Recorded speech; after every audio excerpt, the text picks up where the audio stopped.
ولی کے اوپر یہ ہے کہ وہ اپنی ولایت کو چھپائے، اور جو نبی ہے اس کے اوپر لازم ہے کہ وہ اپنی نبوت کا اظہار کرے، لازم ہے اس کے اوپر، چونکہ اس کے اوپر واجب ہے تبلیغ کرنا۔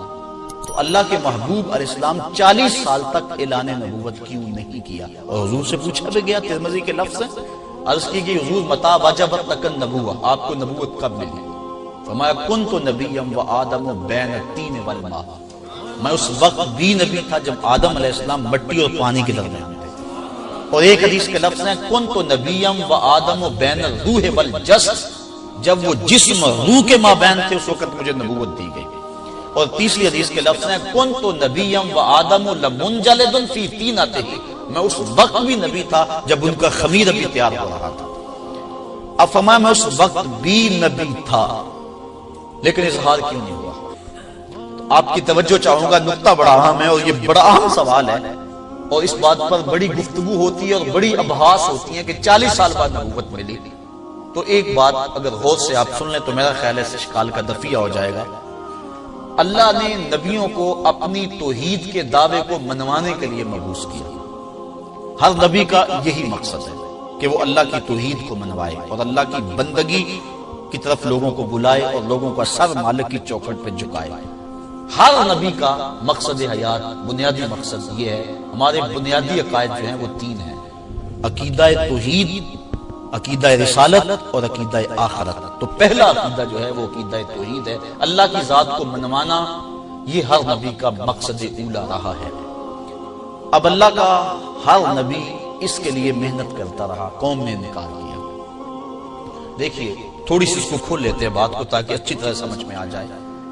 ایک چیز سامنے موجود ہے، اس کو منوانے کے لیے دلیل کی ضرورت نہیں ہے۔ یہ مائک پڑا ہوا ہے، میں نے یہ منوانی ہے بات، میں آپ کو کہوں گا سامنے ہے، بس بات ختم۔ اس کے لیے مجھے دلائل کی ضرورت نہیں ہے۔ دلائل اس چیز کے لیے دیے جاتے ہیں وہ جو آنکھوں کے سامنے نہ ہو، اس کے لیے دلائل دیے جاتے ہیں۔ وہ دلائل جو دیے جاتے ہیں وہ 2 طرح کے ہوتے ہیں، دلائل عقلی اور شہادت، یعنی کسی چیز کو منوانے کے لیے 2 طرح کے دلائل درکار ہوتے ہیں، یا عقلی دلائل دیے جاتے ہیں یا گواہی پیش کی جاتی ہے۔ اللہ نے اپنی توحید کو منوانے کے لیے نبیوں کو بھیجا، قوموں نے انکار کر دیا، نہیں مانتے، لستا مرسلا، نہیں مانتے، نہیں ہم تجھے۔ کسی کو پتھر مارے، کسی کو شہید کر دیا، کسی کی تکذیب کی، کسی کو دیوانہ اور مجنون کہا، کسی کو کچھ کہا۔ اب حضرت عیسیٰ علیہ السلام تک اتنی بڑی گواہی کہ ماں کی آغوش میں بول رہے ہیں، اللہ کی توحید کی گواہی دے رہے ہیں، لیکن قوم نے کہا ہم تجھے نہیں مانتے، تو تیرے دعوے کو کیسے مانے؟ اب 600 سال گزر گئے، اب قوم اس قصے کو بھول گئی۔ اس کے بعد فاران کی چوٹیوں سے جو نور اٹھنا تھا، اگر حضور بھی آغوش مادر میں کہہ دیتے کہ میں اللہ کا رسول ہوں اور مان لو اللہ کو، تو قوم کہتی ہم تجھے نہیں مانتے، تجھے نہیں مانتے تو پھر تیری بات کو کیسے مانے؟ کہا محبوب 40 سال تک تو نہیں بولنا، 40 سال ذرا میں ان سے پوچھ لوں کہ تیرے بارے رائے کیا رکھتے ہیں۔ لوگ کہتے ہیں 40 سال پتہ نہیں چلا تھا، میں کہتا ہوں یہ حوصلہ ہے حضور کا۔ آج کوئی ناظم بن جائے نا، اتنی دیر تک وہ چین سے بیٹھتا نہیں جب تک فائرنگ کر کے پورے محلے کو بتا نہیں دیتا کہ میں کونسلر ہو گیا ہوں، میں ناظم ہو گیا ہوں۔ بچہ سکول سے پاس ہوئے نا 3ری کلاس سے، تو آج اس کی ٹور بدل جاتی ہے، گھر میں آتا ہے آج سلام لینا بھول جاتا ہے، پہلے کہتا ہے امی میں پاس ہو گیا ہوں۔ اتنا بھی اس سے برداشت نہیں ہوتا، انسان کو جو عزت ملے وہ جلدی جلدی لوگوں تک پہنچا دینا چاہتا ہے۔ میں سلام نہ پیش کروں محمد عربی کے حوصلے کو، سر پہ ختم نبوت کا تاج سجا ہے، 40 سال بولتے نہیں۔ اگر وہ بھی پہلے دن بول دیتے تو قوم کہتی ہم تجھے مانتے نہیں۔ کہا 40 سال تک محبوب تو نہیں بولنا، 40 سال تک ذرا یہ بول لے۔ اب انہوں نے کہا تو صادق بھی ہے، تو امین بھی ہے، اپنی امانتیں بھی حضور کے گھر میں رکھا۔ اور یہ بات باہر سے آنے والے قافلوں کو بھی کہتے ہیں، اپنا اعتماد بحال کرنے کے لیے حضور کے نام کی قسمیں کھاتے۔ اللہ اکبر، جب 40 سال گزر گئے، صادق کہہ لیا، امین کہہ لیا، حلف الفضول کے معاہدے کے اندر اپنا پنچ مان لیا، جب عظمتوں کی گواہی دے دی اور گھر میں امانتیں رکھ دی، 40 سال بیت گئے، اب آقا نے سب کو بلایا۔ کہا اگر میں کہوں، حضور ایک اونچی جگہ پہ کھڑے ہو گئے، اور فرمایا کہ میں کہوں کہ پہاڑ کی اس جانب سے ایک لشکر آ رہا ہے اور وہ تمہیں کچل دے گا، میری بات کو مانو گے؟ چونکہ میں اونچی جگہ پہ کھڑا ہوں اور میں تمہیں بھی دیکھ رہا ہوں اور ادھر بھی دیکھ رہا ہوں، اور تم چونکہ نیچے ہو تم صرف ایک سمت کو دیکھ رہے ہو۔ حضرات صوفیہ فرماتے ہیں یہاں سے حضور کا اشارہ اپنے مقام نبوت کی طرف تھا کہ میں نبوت کی اس اونچی جگہ کھڑا ہوں، میں تمہیں بھی دیکھ رہا ہوں، آخرت کو بھی دیکھ رہا ہوں۔ تمہاری نظر تو صرف دنیا پر ہے اور میری نظر آخرت پہ بھی ہے۔ اگر میں کہوں ایک لشکر آ رہا جو تمہیں کچل دے گا، مانو گے؟ انہوں نے کہا نظر نہ بھی آیا ہم کہیں گے ہم اندھے ہیں تم سچے ہو۔ کہا اتنا یقین ہے میری صداقت پہ؟ کہا یقین ہے تبھی تو امانتیں رکھی، یقین ہے تو تبھی تجھے صادق و امین کہتے ہیں۔ کہا پھر مان لو اس رب کو جس کا میں پیغام لے کر آیا ہوں۔ اب انہوں نے کہا تبا لک ہنالک سائر اليوم لہذا جمعتنا، یہ ابو لہب نے کہا کہ معاذ اللہ، اس نے اب انکار کیا کہ تیرا ہاتھ ٹوٹ جائے، معاذ اللہ تو نے ایسی بات کیوں کہی، ہم نہیں مانتے، الزام لگایا جھوٹ کا۔ اب جب گواہ پہ بحث مکمل ہو جائے، عدالت کچہری کے اندر گواہی اس وقت ملتی ہے جب پہلے گواہ پہ بحث مکمل ہو جاتی ہے۔ یہ ایڈوکیٹ اگر کوئی وکیل صاحب بیٹھے تو ذرا وہ اس کو زیادہ اچھے انداز سے سمجھ سکتے ہیں، سمجھا سکتے ہیں۔ تو گواہ پہ بحث مکمل ہو جائے اس کے بارے میں، جب سب کہہ دیں اس کے بارے میں رائے صحیح ہو جائے، اور اس کے بعد جب وہ گواہی دینے کے لیے آئے تو اب کوئی کہے ہم اس کی گواہی نہیں مانتے، تو عدالت جو ہے وہ اس پہ توہین لگاتی ہے کہ میاں اگر انکار کرنا تھا جب اس گواہ کو بحث کے لیے رکھا تھا اس وقت بات کرتا۔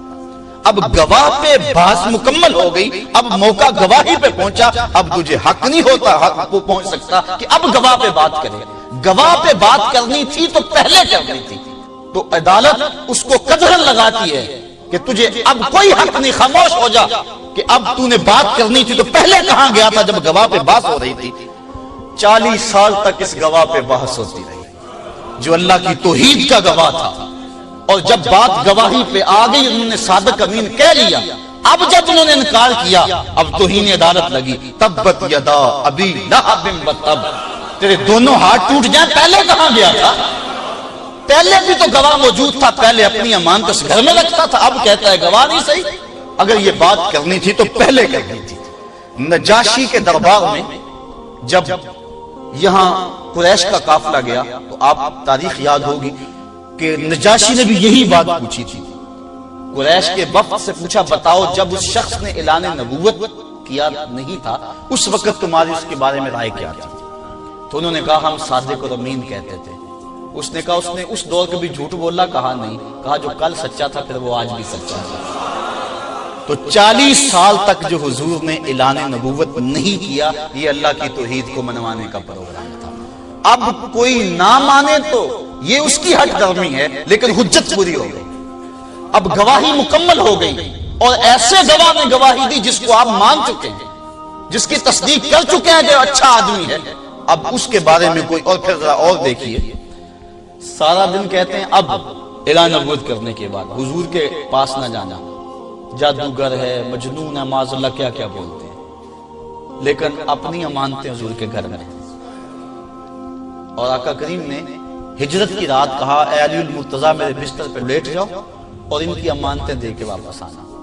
ایک تو یہ بات تھی کہ دنیا کو بتلانا مقصود تھا کہ دیکھو ہماری وفاداری اور ہماری سچائی اور ہماری امانت کی دیانت، اور دوسرا یہ بھی بتلانا مقصود تھا کہ یہ انکار کرتے ہیں، یہ جھوٹا کہتے ہیں، اگر مکے میں اس سے بڑا اور کوئی سچا ہوتا تو ان کی امانتیں اس گھر میں ہوتی، انکار بھی کرتے ہیں، امانتیں بھی اسی گھر میں پڑی ہوئی۔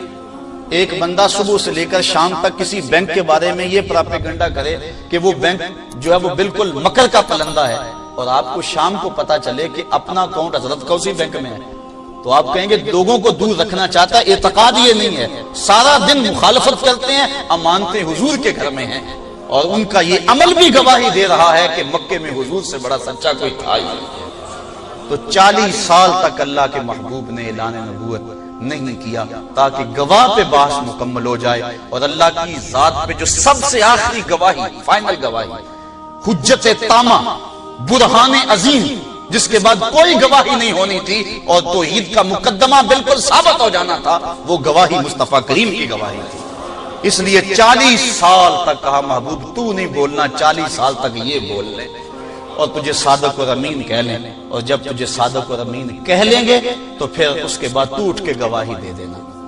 اب باقی سارے نبیوں کی گواہی جو تھی، ایک اور بات عرض کر کے اجازت چاہوں گا، وہ تھی سمی گواہی، اور حضور کی گواہی تھی عینی۔ سمی گواہی ہوتی ہے جو سن کر گواہی دی جائے۔ سب نبیوں نے قوم کو کہا کہ اللہ کو مانو، قوم نے کہا تم نے دیکھا ہے؟ کہا دیکھا نہیں سنا ہے۔